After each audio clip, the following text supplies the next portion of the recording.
Bonjour, bienvenue sur ocode.fr. Dans cette vidéo, nous allons aborder qu'est-ce qu'un microservice. Avant de nous lancer dans la programmation avec le framework Spring Boot côté back-end, il nous faut comprendre le microservice. Pour vous expliquer tout cela, je vais prendre un exemple du site de peintre sur la vidéo que j'ai faite sur la découverte d'Angular. Sur l'illustration que vous voyez, la partie rouge est Angular, le front-end développé avec HTML et JavaScript. La partie verte, c'est Spring Boot. Avec Angular, je crée un menu cliquable. Si je clique sur ma peinture, le navigateur Chrome va faire une demande au serveur. Donne-moi les catégories de peinture. Le serveur va répondre en fournissant deux catégories, aquarelle et huile. À la réception de ces catégories, Angular va afficher aquarelle et huile. Avant de regarder dans les détails, voici ce qu'un développeur PHP connaît. L'utilisateur clique sur ma peinture, le navigateur Chrome passe par une requête HTTP de type GET, un serveur d'OVH en mutualisé reçoit la requête avec Apache et le script PHP traite la demande GET catégorie. Il va par exemple regarder dans la base de données MySQL. Une fois les datas de la base reçues, PHP va écrire toute la page du code HTML, puis l'envoie au navigateur Chrome. Il ne reste plus qu'à afficher tout le HTML du menu de la catégorie. Dans cette situation, le développement est en mode monolithique. Généralement, tout se passe sur un seul serveur entre PHP, MySQL. On peut aussi utiliser le framework Symfony. À la limite, on peut déplacer la base de données et le mettre sur un autre serveur. L'avantage de développer tout dans un même serveur, c'est qu'il est facile, rapide à comprendre comment l'ensemble fonctionne. Par contre, l'inconvénient, c'est d'être attaché à une seule technologie, à un seul serveur. Si le serveur tombe, les pages générées ne seront plus disponibles jusqu'au rétablissement du serveur. Reprenons l'exemple du microservice. Pour vous montrer ce qui se passe lorsqu'on clique sur ma peinture, on va regarder ce qui se passe dans le code. Le composant matière génère une boucle avec étoile ng_for. Cette boucle reçoit la donnée catégorie. La boucle va générer une liste de catégories. Dans notre cas, elle va générer deux boutons cliquables. Si je regarde dans matière component.ts, je vois que cette catégorie est un tableau avec vis.catégorie égale entre crochets.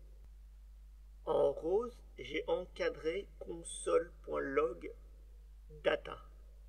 Cette data est en fait le résultat de la demande du microservice. Regardons ce que cette ligne de test produit en mode debug. Pour cela, on appuie sur la touche F12, on clique sur ma peinture et on regarde la zone console. On peut voir que la console a produit des lignes de données sous un format JSON. D'ailleurs, nous voyons la valeur aquarelle et huile des attributs name matière. Juste après le console log data, je mets une condition. Si l'attribut isParent égale à true, je charge dans la table catégorie en faisant un push data. Je résume donc. Quand on clique sur ma matière, on reçoit plusieurs lignes de JSON qui contient le nom de la matière et qui filtre.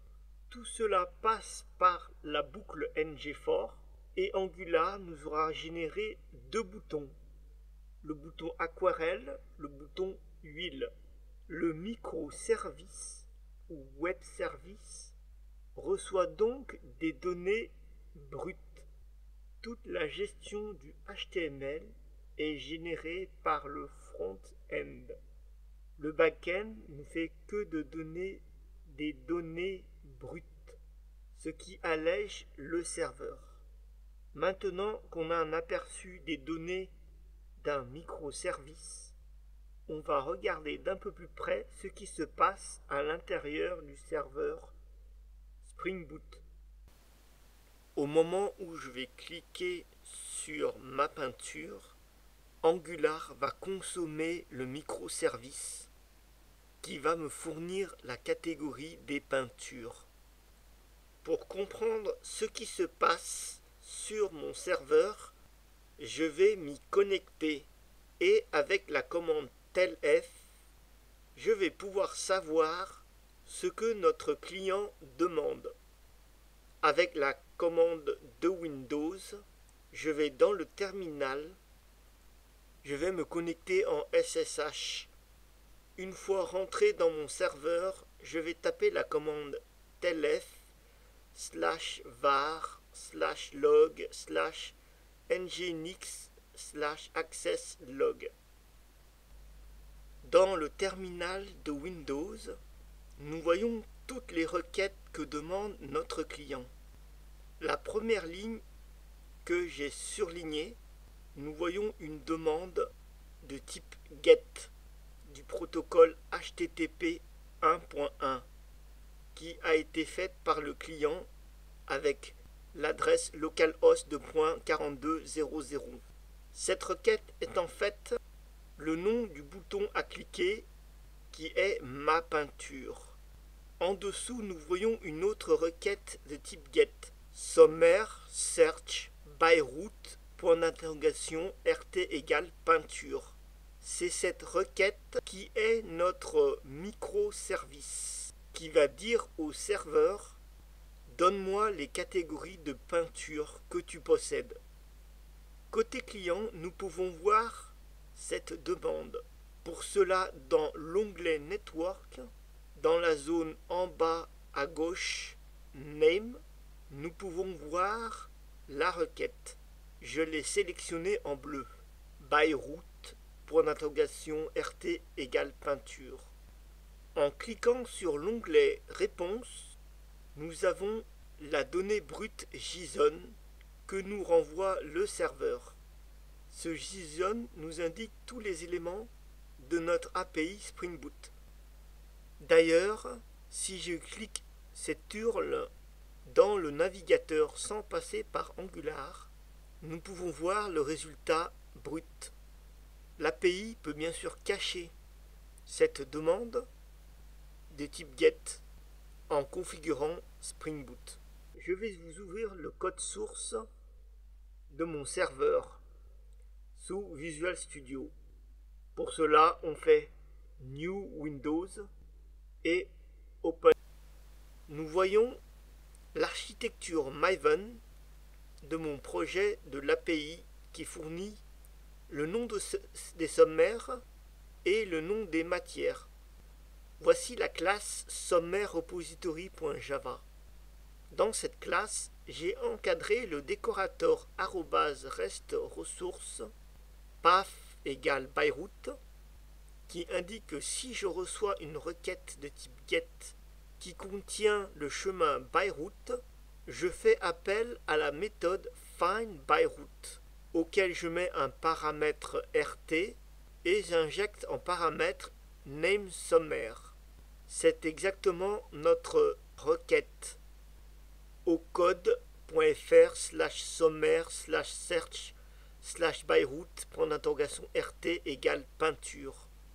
Je réceptionne donc cette requête et en paramètre, je lui envoie peinture qui est le name sommaire.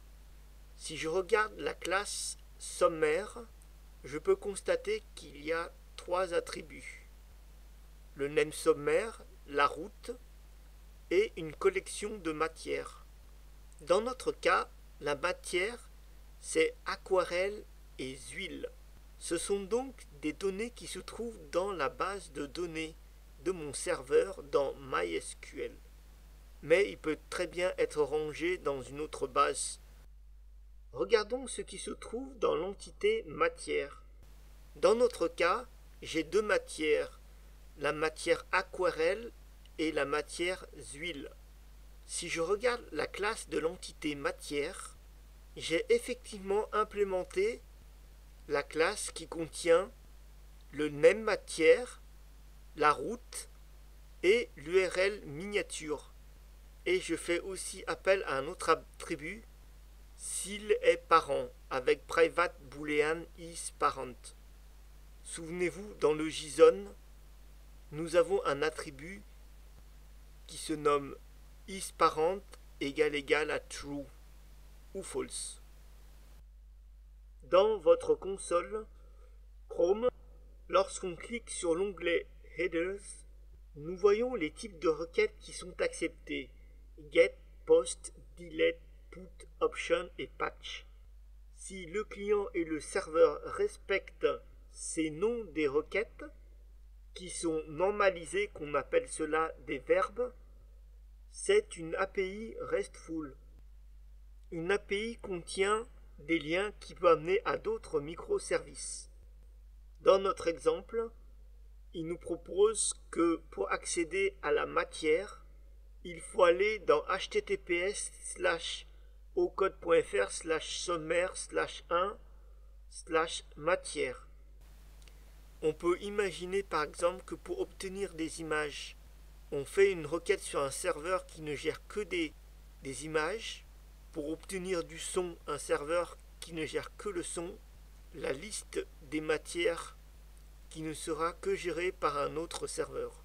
L'avantage de standardiser la communication en RESTful permettra donc de faire des logiciels très souples, de fournir un service de données de tout type de matériel, comme un PC standard auquel on installera un client lourd, une application smartphone ou un client léger qui sera un objet connecté.